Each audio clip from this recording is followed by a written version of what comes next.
Halo semuanya, perkenalkan kami dari kelompok Satu. Di sini kami akan mewawancarai salah satu UMKM yaitu Rumah Makan Bungo Palo.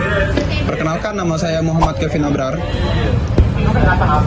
Nama saya Cail Angun Selina. Nama saya Alia Sipa. Nama saya Nurul Nazalia. Saya Nika Marcelo Valentina. Dan saya Nyimas Afifah Zirika Putri.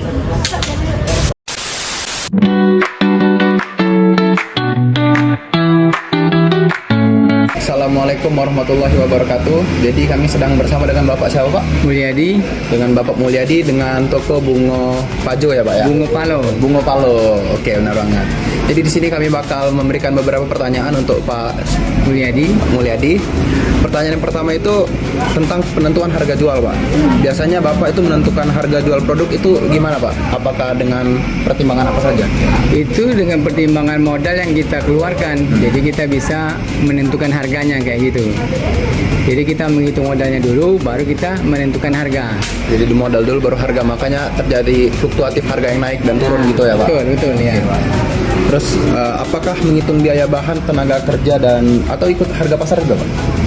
Ya, kita ngikutin harga pasar, di samping itu juga kita ngikutin harga tenaga kerja atau itu ya. Jadi dihitungnya semua baru kita bisa mengeluarkan harga jual kita kayak gitu. Berarti emang kayak campuran dari beberapa pertimbangan ya, Pak? Ya, benar gitu. Terus pertanyaan kedua itu, dalam satu bulan kira-kira Bapak harus jual berapa produk, Pak? Berapa porsi supaya modalnya itu balik, minimal tidak rugi gitu. Oh gitu. Kalau kita mesti kira-kira harus lakunya tuh penjualan 200 bungkus kayak gitu, 200 porsi gitu. 200 porsi per bulan ya? Ya. Oke, Pak. Itu. Oke. Emang total biaya yang harus dikeluarkan tuh biasanya berapa, Pak? Kalau boleh tahu, Pak? Per hari atau per bulan? Per bulan. Kalau per bulan tuh kalau dikalikan satu harinya sekitar belanjanya sekitar 2 juta. 2 juta per bulan ya, Pak? Per hari. Oh, per hari? Per hari. Oh, 2 juta per hari. Berarti sebulan kira-kira 60 juta lah, Pak? Ya, kira-kira Oke. gitu. Oke, kalau pertanyaan ketiga, apakah Bapak itu punya target keuntungan tiap bulan ya, Pak? Atau tiap harinya, Pak? Sebenarnya ada, tapi nggak begitu ditargetkan benar, karena tergantung pasaran, kadang sepi, kadang ramai kayak gitulah. Nggak bisa kita targetkan harus sekian kayak gitu.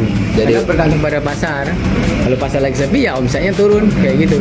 Nggak bisa harus dapat sekian kayak gitu, nggak bisa. jadi lebih ke ngalur aja gitu ya, Pak? Nah, benar ya. Dan yang soal selanjutnya, bagaimana Pak kondisi keuangan usaha ini? Masih sesuai harapan atau memang banyak kendala, Pak? Kalau saat ini masih ada harapan untuk kedepannya kayak gitu, karena ekonomi kita masih stabil kayak gitulah. Nah, sekarang ini belakangan ini ada kenaikan harga dari harga pasar, jadi kita naikkan berapa hari tadi. Ada kenaikan harga sekarang ini untuk harga jual kami. Oke, Pak. Jadi kalau biasanya pembeli nih, Pak, biasanya dari kalangan anak-anak, mahasiswa atau dari orang tua biasanya, Pak? Dari itu semuanya, dari mahasiswa, anak-anak, orang tua, semualah, semuanya. Pelanggan kami semua lapisan kayak gitu. Semua lapisan elemen masyarakat gitu, Pak ya. Terus apa aja, Pak, yang Bapak lakuin tuh biar bisa memuaskan pembeli Bapak? Ya, kita harus pelayanan harus kita baikin kayak gitu. Harga harus sesuai dengan pasaran kayak gitu. Harus sesuai pasaran ya, Pak. Oke. Pertanyaan selanjutnya, bagaimana proses pembuatan atau penjualan produk Bapak dari awal sampai akhir, Pak? Wah, itu yang banyak tahunya itu sih kakak saya dari awalnya itu sejarahnya itu.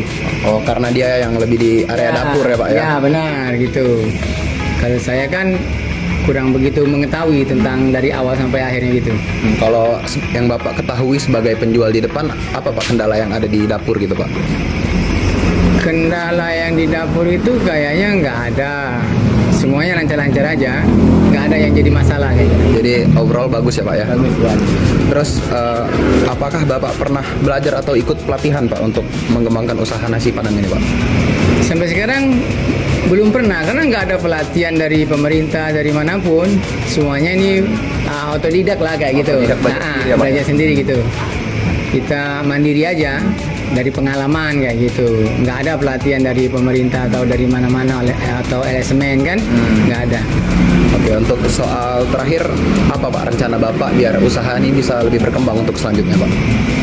Ya rencananya sih pengennya berkembang kalau ada tambahan modal kayak gitu, misalkan dibantu dari pemerintah. Nah, Itu harapan kami, jadi bisa mengembangkan usaha ini biar lebih maju lagi kayak gitu. Mungkin porsi bisa diperbanyak, menu Ya, bisa ditambah, benar atau itu. tempat diperluas gitu ya Pak ya. Benar ya. Kira-kira seperti itulah. Oke Pak, mungkin sekian saja pertanyaan dari kami. Terima kasih Pak atas waktunya, Ya. Pak Mulyadi. Mulyadi. Terima kasih banyak dan semoga usahanya lancar selalu. Amin amin. Terima kasih dan begitu saja proses wawancara kami pada kali ini. Assalamualaikum warahmatullahi wabarakatuh.